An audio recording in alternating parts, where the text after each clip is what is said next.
Collectively, the 14 states aim to reinforce international consensus around the city's status and deter further unilateral actions that could complicate efforts toward a two-state solution. And now we are joined over the phone by Ambassador Wafaa Basseem, former Assistant Foreign Minister, to shed more light on the opening of the so-called Somaliland embassy. Good morning. Good morning. So Egypt and a number of Arab and Islamic countries issued a joint statement rejecting in the strongest form a decision by the so-called Somaliland to open an embassy in occupied Jerusalem. What's your take on this move?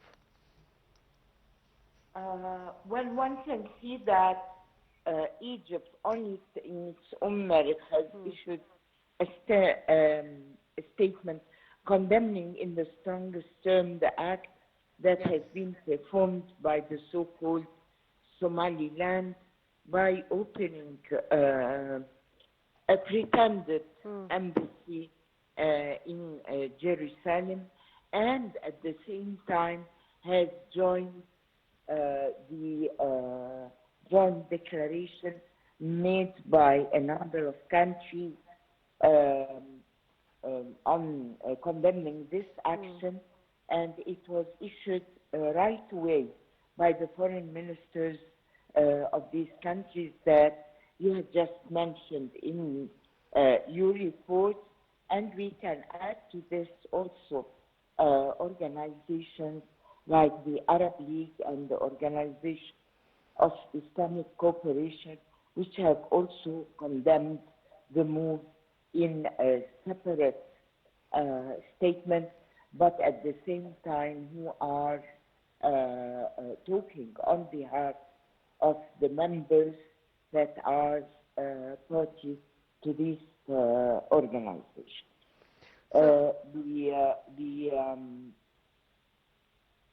The opening of this so-called embassy violates the international law. Yes. And that's for two main reasons. Somaliland, first, has no international legal personality. It is unrecognized by the UN member states except for Ethiopia and Israel. It cannot, thus, because not being recognized as a UN member, it cannot conduct formal diplomatic relations or establish embassies under the Vienna Convention on Diplomatic Relations. That's first. Then, let's not forget that Jerusalem has a special status, or its status is unresolved under international law. The UN Security Council and the General Assembly do reject any unilateral changes to the state of Jerusalem, and no state has internationally recognized sovereignty over the city.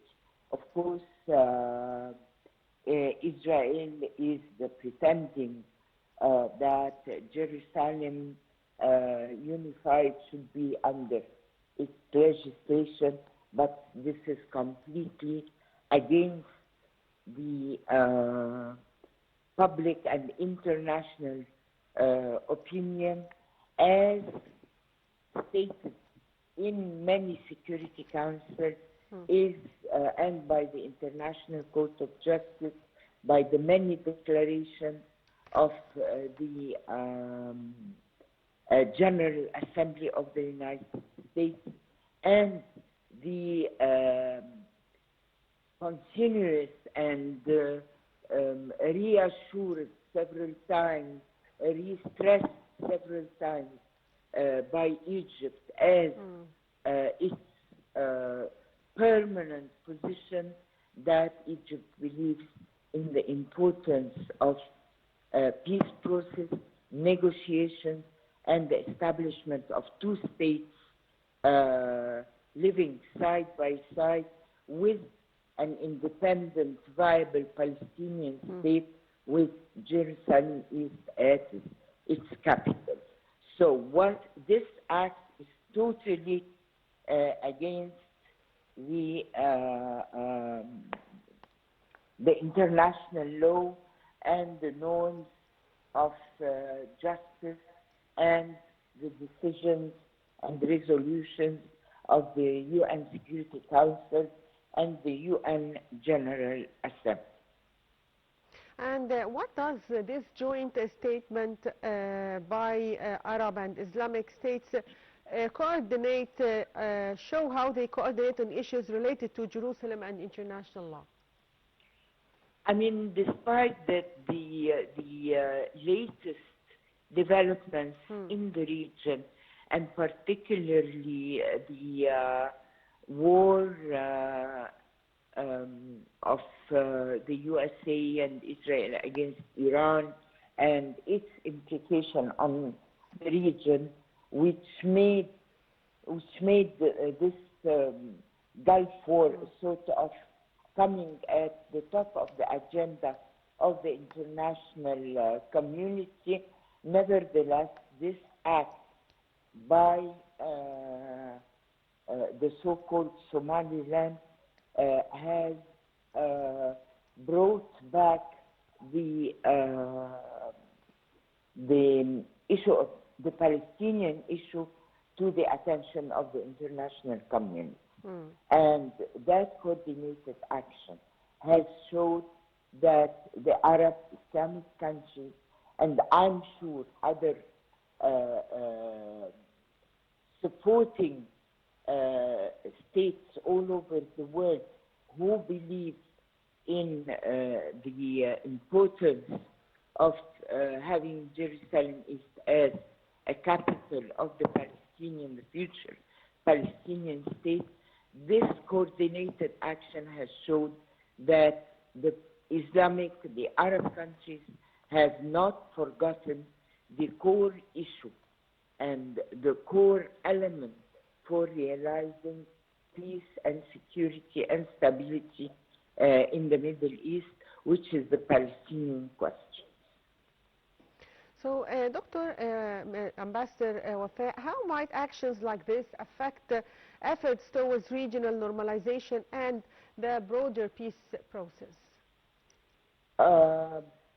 You mean these coordinated efforts? No, I'm asking about the action by the Somaliland to open an embassy. Well, it contravenes because it's opening another by-side or off-side issue that would trigger more debates, more arguments, trying to deviate the international, the attention of the international community on the real main issue, which is the Palestinian occupied territories by Israel after 1967, and is trying to sort of cap the attention of this international community not to continue its important course on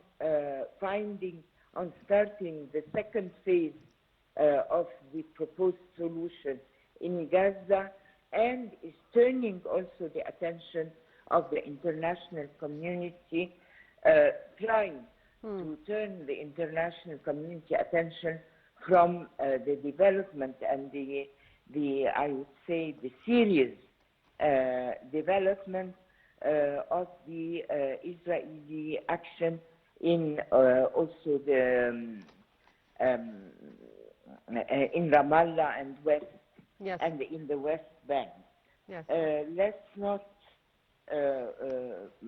forget that also if we look at this, what would be the impact of that act, it actually escalates more regional tensions. the region is already facing too many threats, too many challenges for its stability. And this is adding one more. It can entangle parties in more issues and debates and confrontation about legitimization and dependence. Yes, I'd like to thank you, Ambassador Wafaa Basseem. Thank you for being with us, and Ambassador Wafaa Basseem, former Assistant Foreign Minister. And now we have a short break, and we'll be back with the top stories, so stay tuned.